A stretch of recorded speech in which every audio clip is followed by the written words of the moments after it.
I'm now joined from Brussels by one of Europe's most senior Conservative politicians. Manfred is the head of the Conservative bloc in the European Parliament. Welcome to you, Mr. Weber. We're starting to see a number of European countries pushing to reopen borders. That's something that you support.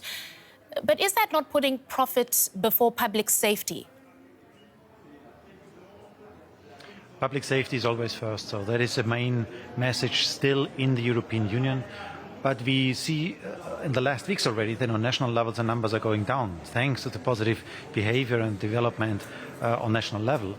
Having this in mind, if we lock down, we are making the things more liberal on national level, then we also have to give back the right of freedom of movement to the citizens of Europe. That's why both things are interlinked. If you are liberalizing on national level, you have to open borders as well. Okay, you're talking about, the public here. Opinion polls show that many people in Europe remain skeptical about opening borders. How can you reassure people? Well, it's about common standards in the European Union. It makes no difference in the question in the fight against COVID, in the fight against Corona, whether you are in a hotel in Berlin as a German citizen or whether you go with a German citizens to Madrid. There is no difference. So what we need is now European-wide common standards, a kind of a certificate where people can immediately identify that this hotel is working with the European standards in fight against Corona. That is what we need now, a common understanding how to answer. And the challenge is in Madrid the same like in Berlin or in Zagreb. So that is what we have to put on the table. We need a European-wide standard. Okay, you're talking about a European-wide standard. You're talking about a common understanding. But I want to ask you if this is another example of going it alone that we've seen in Europe throughout this crisis. Is there joint coordination here, or do you have different governments feeling very differently about how to go forward on the issue of opening internal borders? Well, I see currently a common the development towards a common understanding about what to do now. So we see European-wide in the last 2 weeks opening of our domestic rules and to a more liberal approach. And now we have clear signals today, for example, from the German government, from the Austrian government, to come back to a free and open Europe. And please have in mind, if we talk about the economic dimension of the whole challenge ahead of us, and that will be an enormous challenge for Europe, then Europe cannot recover with closed borders. The single market is a fundamental principle for our economy, and our companies cannot restart to do their business if we have still closed borders. So everything is interlinked, and that's why let's try to come step by step back. Let's open the borders with common health standards, with unified health standards on European level, and then we have a good chance to manage it. Okay, so what about the external borders? When do you think that the continent will be free and open, or should be free and open, to the rest of the world? We have a very good understanding and a very good knowledge about the COVID situation inside of the European Union. So numbers are clear, the death rate is public, is transparent. So we know what is going on in the European Union. That is not the case in Africa. That is not the case in the Middle East or in South America. That's why I think for the external border of the European Union, we have to live for a longer time with closed borders, with mainly closed borders.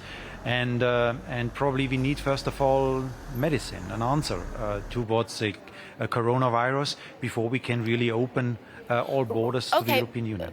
But something, Germany's Interior Minister, Horst Seehofer, said just today that he could imagine Germany allowing visitors from safe zones in China as early as next month. What do you think about that?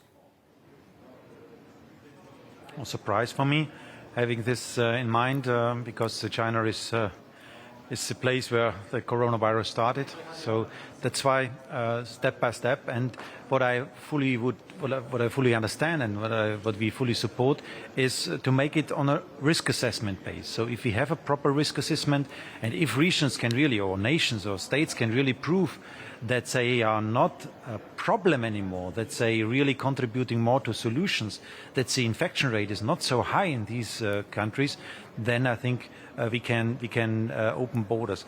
But the infection rate and the risk for Europe is crucial, and therefore we need again real facts who are really giving us a full picture.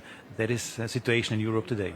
So what is your message to, say, the American businessman or the Indian student who wants to come to Europe? Is the message that you're telling them is you're not welcome here for the moment?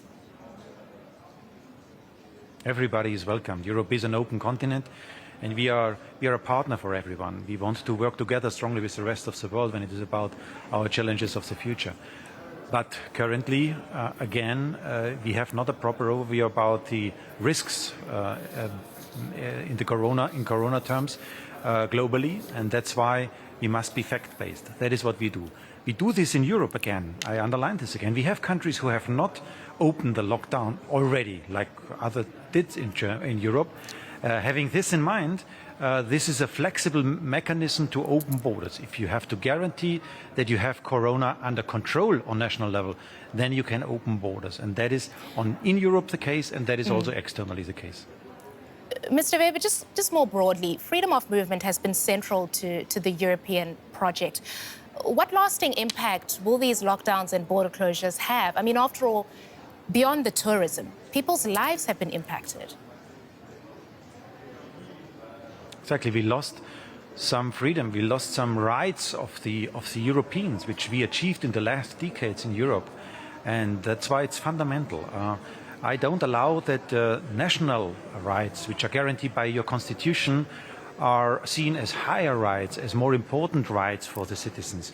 You know what? When you are on a European, you have also guaranteed rights, and these rights are equally important. And one of them is the freedom of movement. And that's why, if we come back, hopefully, step by step now, always with health first in mind, to a normal situation in Europe, to a more normal situation in Europe, then the European rights must be equally treated. Freedom of movement is extremely important. All right, that's Manfred Weber. He heads the Conservative bloc in the European Parliament. Thank you. Thank you so much.